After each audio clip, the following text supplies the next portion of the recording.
Yan. Hi guys. It's our last day here at Cebu. Then we're gonna try the best in Cebu, which is the lechon. Yan. Here we are at Rutis Lechon. Ang dami oh. Rutis. Asan yan? Rutis.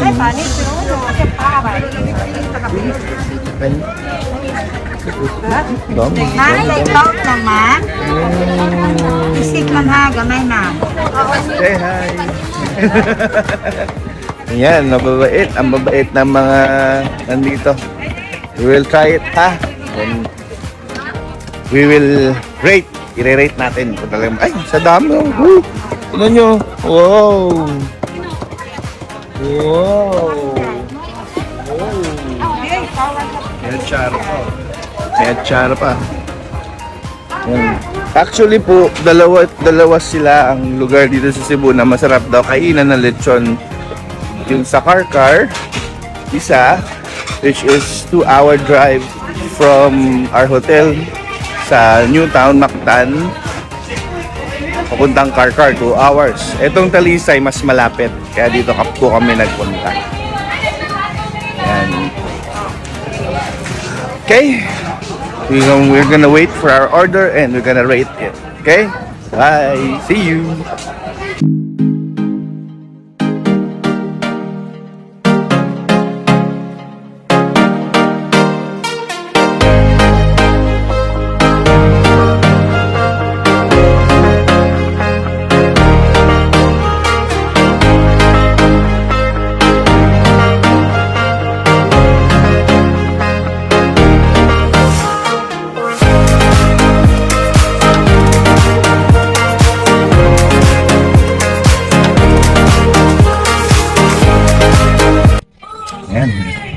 Hi guys, we're back and we're done. Tapos na po kami kumain and out of 10, it's a 9 for me. Napakasarap ng lechon nila dito. Ibang iba po ang lechon nila dito sa Manila. Hindi ko alam kung anong nilalagay nila para sumarap, but it's different sa Manila. Yung taste, yung texture, yung lutong ng balat. And meron pa sila dito, hindi lang sila lechon. If you're gonna come here, if you want to experience, taste the local lechon here at Cebu, dalawa po yan. Kaya na kasi na, like what I said earlier, dalawa pwede nyo po yan. One is sa Karkar, 2-hour drive from New Manila, New Town, Cebu, Mactan, sa aming hotel, sa Belmont, sa Savoy. 2-hour drive from New Town to Karkar. But if nagmamadali kayo, meron naman isa rin dito, right here, sa Talisay, Cebu. Mas malapit and I don't know, di ko ma-compare kung ano mas masarap kasi hindi pa kami napunta ng Karkar, but here is a 9 for me. Napakasarap ng lechon. Meron din lang po lechon, meron din lang silang pilitin na kilawin, sarap din ng kilawin, tapos ihaw ng pusit, kapos lambot, sobra. And I do apologize, kahapon June 8, hindi po tayo nakapag-vlog, hindi tayo nakapag-post kasi yung cellphone nabagsak, nasira, andun lahat. hindi namin ma-upload. So I'll be uploading it once na pagawa na yung cellphone na isa. And you will see our one-day tour ginawa namin kahapon sa Cebu. Namin kami pinuntahan, and then you will see kung saan may mga magaganda rin po. And yun. So I'll give you a tip if you're gonna eat here at Talisay sa Rutis Lechon here at Talisay. Ang mga things to bring.